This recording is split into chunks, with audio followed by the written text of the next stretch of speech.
स्वागत है आपके अपने चैनल ब्रिलियंट शिक्षा अनीता चंद्रा में।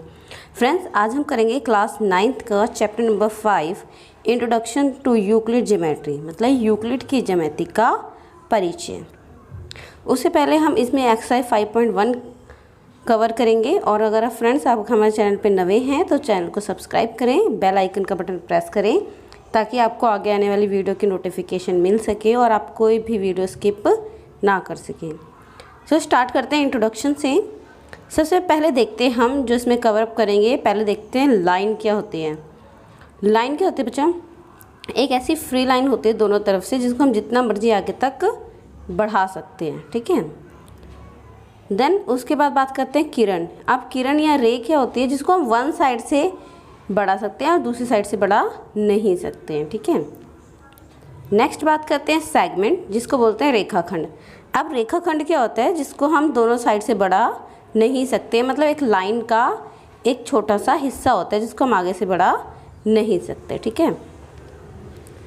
अब बात करते हैं कि हम एक पॉइंट से कितनी लाइन ड्रॉ कर सकते हैं। तो फ्रेंड्स, हम एक लाइन से एक डॉट से सिर्फ हम इन्फिनेटिव लाइन ड्रॉ कर सकते हैं, मतलब कितनी भी हम लाइन ड्रॉ कर सकते हैं, ठीक है। लेकिन अगर हम वही बात करें कि 2 पॉइंट से कितनी लाइन ड्रॉ कर सकते हैं, तो 2 पॉइंट से सिर्फ हम एक लाइन ही ड्रॉ कर सकते हैं, ठीक है। तो इसको ध्यान रखना है। नेक्स्ट बात करते हैं सर्कल या वृत्त क्या होता है। अब जो वृत्त क्या होता है जिसमें एक रेडियस होती है, ठीक है। रेडियस का डबल डायमीटर होता है और इसके जो हम बाहर की बात करें ये हमारा सरकमफ्रेंस होता है। तो ओ ए की बात करें तो वो रेडियस है, मतलब त्रिज्या है। अगर ए बी की बात करें तो वो डायमीटर है।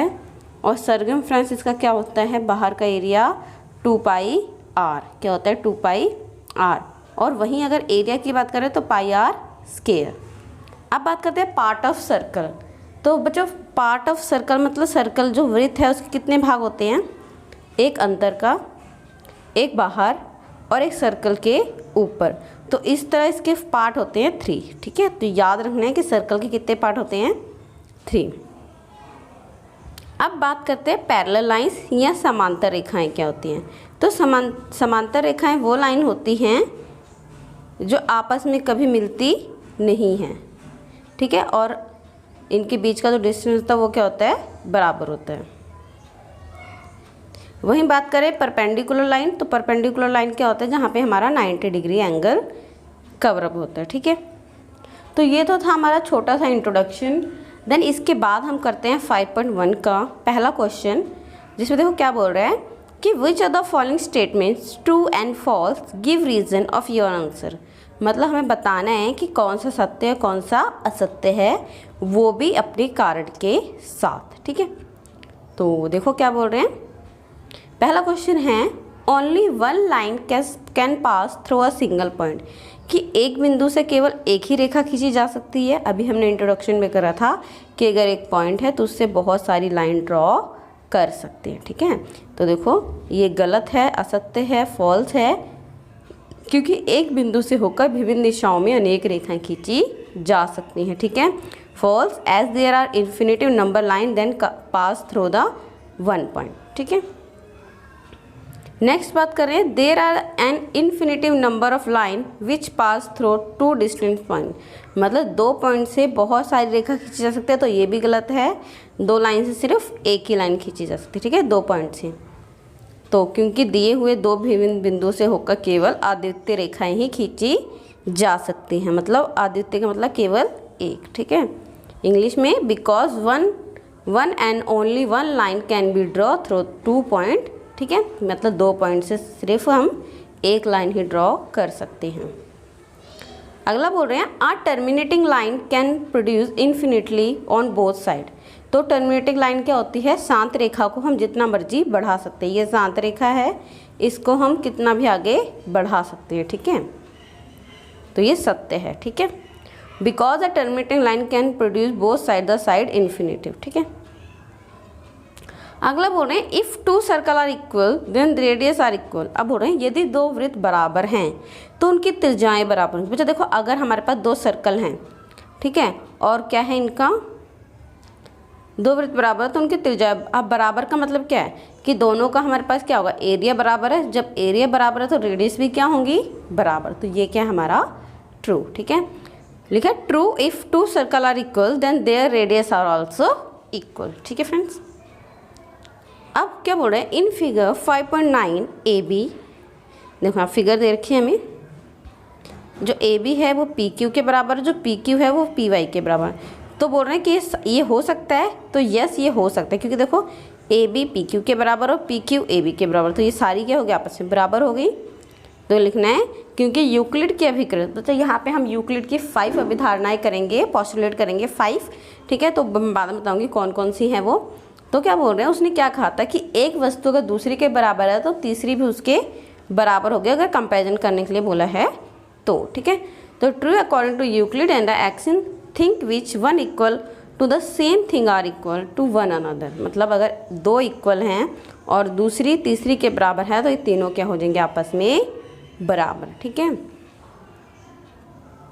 अब लिखा है give a definition for each other following term, मतलब हमें क्या देनी है, हर किसी की परिभाषा देनी है। फ्रेंड्स आप इसको अपनी लैंग्वेज में भी लिख सकते हो अगर आपको समझ आती हैं तो। ठीक है, कंसेप्ट समझ आ जाएगा तो आप उसको अपनी तरफ से भी लिख सकते हो, और अच्छा होगा तो आप उसको ड्रॉ भी करके दिखा दें। जैसे हमें पूछा पैरेलल लाइंस, समांतर रेखाएं क्या होती हैं, तो दो सीधी रेखाएं जिनमें कोई भी बिंदु भिन्नज नहीं होता वे समांतर रेखाएं होती है।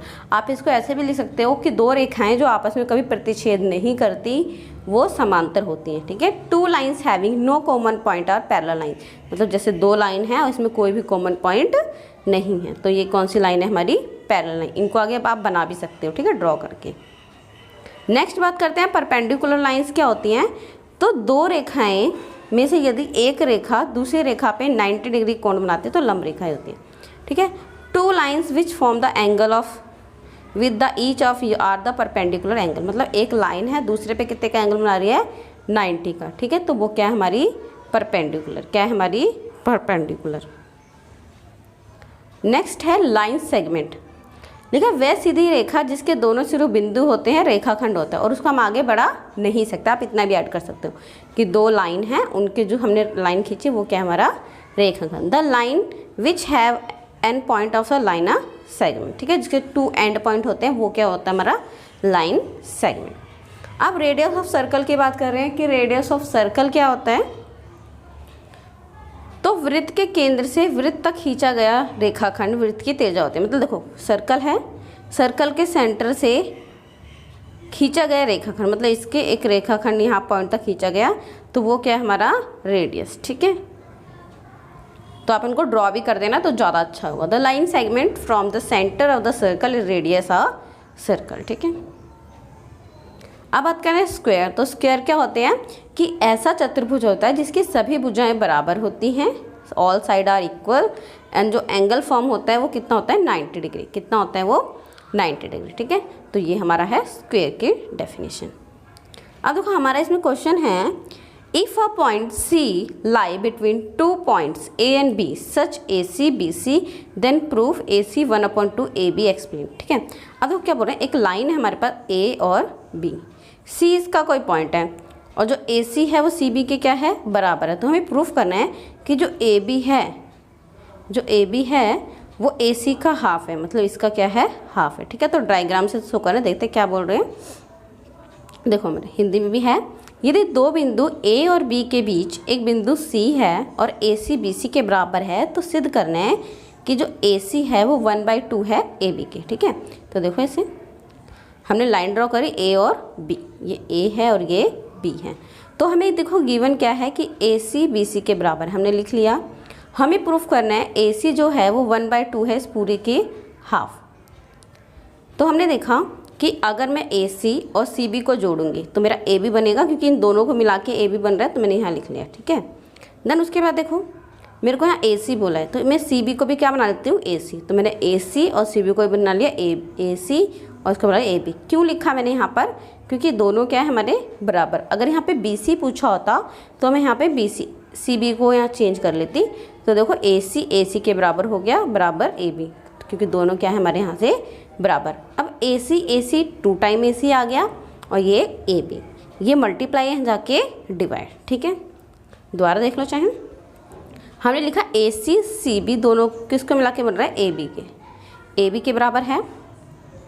अब ए सी ए बी के बराबर होगा, मैंने सी बी को भी क्या कर लिया, ए सी बना लिया। ए सी कितनी बार हो गया, 2AC, यहाँ पे क्या हो गया, ए बी, तो ए मल्टीप्लाई हो जाके डिवाइड, तो ये हमारा प्रूफ हो गया। ठीक है, अब अगला देखते हैं। लिखा in figure 5.10 if AC BD के बराबर है देन प्रूफ AB और CD क्या हैं, बराबर है। ठीक है, तो देखो लिखा यदि आकृति में AC BD के बराबर तो सिद्ध करो AB CD के बराबर। तो देखो इसकी फिगर देख लेते हैं। सबसे पहले हमें बोला AD एक लाइन है और जहाँ AC बराबर है B और D के, तो हमें प्रूफ करना है कि जो AB है वो CD के बराबर, मतलब ये वाला हिस्सा हमारा एक्स्ट्रा बता रहे हैं। ठीक है, तो देखते हैं। हमने सोल्यूशन में लिखा AC BD के बराबर, मतलब ये वाला हिस्सा इस वाले हिस्से के क्या है, बराबर है। हमें प्रूफ करना है AB CD के बराबर है, तो हमने क्या करा, BC दोनों साइड से माइनस कर दिया। ठीक है, बोथ साइड BC सब्सट्रैक्ट करने पर, दोनों और BC घटाने पर। ठीक है, तो हमने ये वाला हिस्सा दोनों तरफ से क्या कर दिया, माइनस। अब AC में से BC घटा देंगे, क्या आएगा, AB, और BD में से BC घटा देंगे तो क्या आएगा, CD। ठीक है, तो ये हमारा क्वेश्चन है। यहाँ पर एक बार दोबारा देख लो चाहे, हमें बोल रहे हैं कि AC BD के बराबर है और हमने दोनों में से क्या कर दिया, BC माइनस। ठीक है, तो हमारा आ गया AB और CD क्या आ गया, बराबर। ठीक है फ्रेंड, तो इसी के साथ हमारा 5.1 फिनिश होता है। अगर आपको कुछ चीज़ समझ ना आए तो आप कमेंट बॉक्स में कमेंट कर सकते हैं, और अगर आप हमारे चैनल पर नए हैं तो चैनल को सब्सक्राइब करें ताकि आपको आगे आने वाली वीडियो का नोटिफिकेशन मिल सके। और इसी के साथ हम जल्द ही 5.2 के साथ मिलेंगे। तब तक थैंक यू, धन्यवाद।